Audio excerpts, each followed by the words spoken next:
Hello everyone, you are watching at Plus Home Twitter, and in this session of Indian Polity and Constitution, we will study Article 312. तो शुरू करते हैं बिना किसी देरी के।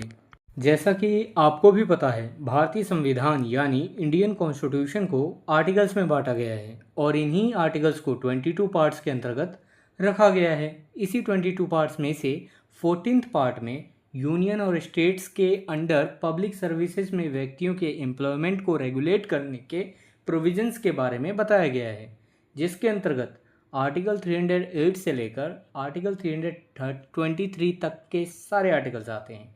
यहाँ हम बस आर्टिकल 312 पर चर्चा करेंगे। आर्टिकल 312 पार्ट 14 के चैप्टर फर्स्ट के अंतर्गत आता है। चैप्टर फर्स्ट में सर्विसेज के बारे में बताया गया है। यहाँ मैं पहले कंटेंट को इंग्लिश में रीड करूँगा, फिर उसकी मीनिंग आपको हिंदी में समझाऊँगा ताकि आपको कंसेप्ट ज़्यादा से ज़्यादा समझ आ सके। Article 312 talk about all India services. Article 312 में ऑल इंडिया सर्विसेज के बारे में बताया गया है। ऑल इंडिया सर्विसेज का यहाँ मतलब यह है कि आपने सुना होगा IAS, IFS, IPS, तो ये जो सारी पोस्ट हैं ये ऑल इंडिया सर्विसेज के अंतर्गत ही आती हैं। तो यहाँ पे आर्टिकल 312 में हम ऑल इंडिया सर्विसेज के बारे में ही पढ़ेंगे।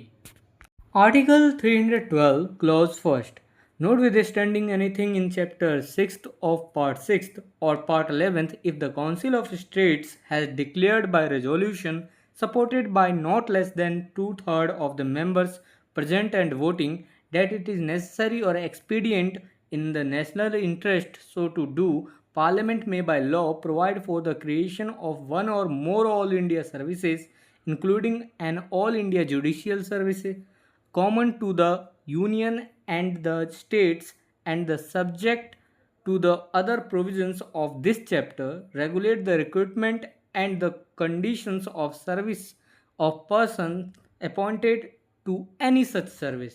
भारतीय संविधान के पार्ट 6 के चैप्टर 6 या पार्ट 11 में किसी बात के होते हुए भी यदि राज्यसभा ने प्रेजेंट और वोट देने वाले मेंबर्स में से कम 2/3 मेंबर्स द्वारा सपोर्टेड रेजोल्यूशन द्वारा डिक्लेयर यानी घोषित किया है कि नेशनल इंटरेस्ट में ऐसा करना आवश्यक है या फ़ायदेमंद है, तो पार्लियामेंट कानून द्वारा यूनियन और स्टेट्स के लिए कॉमन एक या उससे अधिक ऑल इंडिया सर्विसेज, जिसके अंतर्गत ऑल इंडिया जुडिशरी सर्विस भी है, उसके क्रिएशन के लिए प्रोविजंस कर सकेगी यानी प्रोविजंस बना सकेगी। और इस चैप्टर के अदर प्रोविजंस, इस चैप्टर जो अभी हम पढ़ रहे हैं ये कौन सा चैप्टर है? चैप्टर फर्स्ट है ना, पार्ट 14 का। तो और ये कहा गया कि और इस चैप्टर के अदर प्रोविजंस के अधीन रहते हुए किसी ऐसी सर्विस में रिक्रूटमेंट का और अपॉइंटेड व्यक्तियों के सर्विस के कंडीशंस को रेगुलेट भी कर सकेगी। कौन कर सकेगी? पार्लियामेंट। देखिए, इसे आसान शब्दों में समझिए। यहाँ पे बहुत ही इजी शब्दों में इसे आप ऐसे समझ सकते हैं।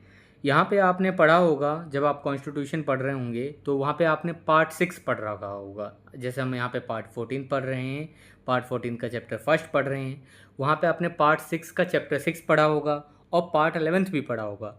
अगर उसमें कोई बात लिखी गई हो तो उसके बावजूद भी जो है यहाँ राज्यसभा को यह अधिकार है कि वह अपने प्रेजेंट और वोट देने वाले मेंबर्स में से यदि कम से कम 2/3 मेंबर्स द्वारा एक रेजोल्यूशन पास करा लेता है, सपोर्टेड रेजोल्यूशन मतलब है वो करता है और उसको वह डिक्लेयर करता है और घोषित करता है कि ये नेशनल इंटरेस्ट में, राष्ट्रीय हित में ऐसा करना आवश्यक है, फ़ायदेमंद है, तो तब पार्लियामेंट क्या करेगी? अगर ऐसा राज्यसभा ने कर दिया है 2/3 मेंबर्स द्वारा प्रेजेंट एंड वोटिंग द्वारा, तो पार्लियामेंट क्या करेगी? तब पार्लियामेंट कानून द्वारा यूनियन और स्टेट्स के लिए एक कॉमन जो है ऑल, एक कॉमन या फिर एक से अधिक कॉमन ऑल इंडिया सर्विसेज का निर्माण कर सकती है, जिसके अंदर ऑल इंडिया जुडिशरी सर्विस भी आ सकती है और ऑल इंडिया एडमिनिस्ट्रेटिव सर्विस भी आ सकता है, ये सब भी आ सकता है। जैसे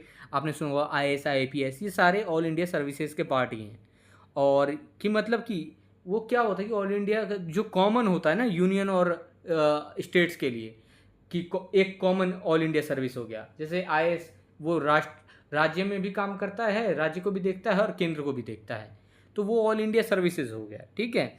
और और साथ में क्या कर सकती है पार्लियामेंट, एक तो इसका क्रिएशन कर सकती है, इसका ऑल इंडिया सर्विसेज का एक कॉमन राज्य और स्टेट और यूनियन के लिए एक कॉमन ऑल इंडिया सर्विस का क्रिएशन कर सकती है। और दूसरा क्या कर सकती है, इस चैप्टर में जो भी ये चैप्टर जो हम फर्स्ट पढ़ रहे हैं सर्विसेज, आपको ऊपर दिख रहा होगा पार्ट 14 का चैप्टर फर्स्ट जो पढ़ रहे हैं, तो इस चैप्टर के अदर प्रोविजंस जितने भी प्रावधान हैं उनके अधीन रहते हुए, मतलब उनके बाहर, दायरे से बाहर ना जाकर उनके अधीन रहते हुए किसी ऐसी सर्विस में रिक्रूटमेंट का, मतलब भर्ती का, और जो अपॉइंट हो गए हैं वो उन व्यक्तियों की सर्विसेज के कंडीशन को जो है रेगुलेट कर सकेगी। कौन? पार्लियामेंट। एक तो रिक्रूटमेंट का, एक तो जो अपॉइंट हो चुके हैं उनके सर्विसेज के कंडीशंस को रेगुलेट जो करना है, उनके बारे में भी जो है वो प्रावधान कर सकती है। कौन? Parliament. Article 312 clause second, the services known at the commencement of this constitution as the Indian Administrative Service and the Indian Police Service shall be deemed to be services created by Parliament under this article।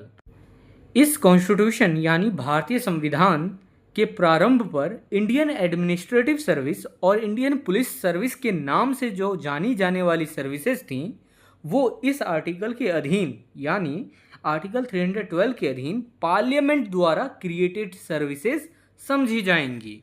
देखिए, हमारा जो संविधान जब प्रारंभ हुआ था, जब चालू हुआ था, तब कुछ सर्विसेज थी या फिर उस टाइम पे कुछ सर्विसेज बनी थी जिन्हें इंडियन एडमिनिस्ट्रेटिव सर्विस और इंडियन पुलिस सर्विस के नाम से जाना जाता था, ठीक है। लेकिन इस आर्टिकल के अधीन पार्लियामेंट द्वारा अब वो सर्विसेज क्या जानी जाएंगी? पार्लियामेंट द्वारा क्रिएटेड सर्विसेज समझी जाएंगी। किस आर्टिकल के अधीन? इस आर्टिकल 312 के अधीन पार्लियामेंट द्वारा क्रिएटेड सर्विसेज समझी जाएंगी। Article 312 clause third, the all India judicial service referred to in clause first shall not include any post inferior to that of a district judge as defined in article 236। ये जो clause first में बताई गई all India judicial service है, उसमें article 236 में defined district जज के पोस्ट से नीचे का कोई पोस्ट इंक्लूड नहीं होगा। देखिए, हमने जो अभी इसी आर्टिकल में जो क्लॉज फर्स्ट पढ़ा था उसमें हमने जिक्र की थी ऑल इंडिया जुडिशियल सर्विस की। तो वो जो ऑल इंडिया जुडिशियल सर्विस का जो पोस्ट होगा, वो जो पोस्ट है कम से कम डिस्ट्रिक्ट जज से ऊपर का तो पोस्ट होगा ही होगा, उससे नीचे का नहीं होगा। डिस्ट्रिक्ट जज के बराबर हो सकता है या उससे ऊपर हो सकता है। उस पोस्ट से नीचे का कोई पोस्ट इंक्लूड नहीं होगा ऑल इंडिया जुडिशियल सर्विस में। Article 312 Clause 4th, the law providing for the creation of the All India Judicial Service aforesaid may contain such provisions for the amendment of Chapter 6th of Part 6th as may be necessary for giving effect to the provisions of that law, and no such law shall be deemed to be an amendment of this Constitution for the purposes of Article 368। देखिए, यहाँ इस article में बताए गए all India judiciary service के creation का provisions करने वाले लॉ में पार्ट 6 के चैप्टर 6 के अमेंडमेंट के लिए ऐसे प्रोविजंस कंटेन यानी अंतर्विष्ट हो सकेंगे जो उस लॉ के प्रोविजंस को इफेक्ट यानी प्रभावी करने के लिए जरूरी हो यानी नेसेसरी हो। और ऐसा कोई लॉ जो है आर्टिकल 368 के पर्पसेस के लिए इस कॉन्स्टिट्यूशन का अमेंडमेंट नहीं समझा जाएगा। देखिए, ऐसे तो इसे समझना बहुत ही मुश्किल हो जाएगा। इससे आसान शब्दों में आप ऐसा समझ सकते हैं कि यहाँ जो हमने इसी आर्टिकल में जो हमने ऑल इंडिया जुडिशरी सर्विस के क्रिएशन की बात कही थी, तो उस क्रिएशन वो एक प्रोविज़न ही तो है कि ऑल इंडिया जुडिशरी सर्विस का क्रिएशन करना है। यह एक तरीके का प्रोविज़न ही तो है, उपबंध है, कानून में एक उपबंध किया जा रहा है। तो ऐसे ऑल इंडिया जुडिशरी सर्विस के क्रिएशन का प्रोविजंस करने वाले जो लॉ हैं, उसमें जो है पार्ट 6 के चैप्टर 6 के अमेंडमेंट के लिए ऐसे प्रोविजंस को कंटेन यानी अंतर्विष्ट हो सकेंगे मतलब उसमें ऐसे प्रोविजंस कंटेन हो सकेंगे पार्ट 6 के चैप्टर 6 में, ऐसे अमेंडमेंट के लिए जो है प्रोविजंस कंटेन हो सकेंगे जो उस लॉ के प्रोविजंस को इफेक्ट यानी प्रभावी करने के लिए नेसेसरी हों। जैसे ही अगर ऑल इंडिया जुडिशरी सर्विसेज के क्रिएशन के लिए जिस तरीके का लॉ का प्रोविजंस बना जाए उसको इफेक्टिव बनाने के लिए उस तरीके का प्रोविजंस किया जा सकता है, चाहे पार्ट 6 के चैप्टर 6 में अमेंडमेंट ही क्यों ना करना पड़े। और ऐसा जो कोई जो लॉ है, ऐसा कोई अमेंडमेंट जो है वह आर्टिकल 368 के पर्पजेस के लिए जो है इस कॉन्स्टिट्यूशन का अमेंडमेंट नहीं समझा जाएगा।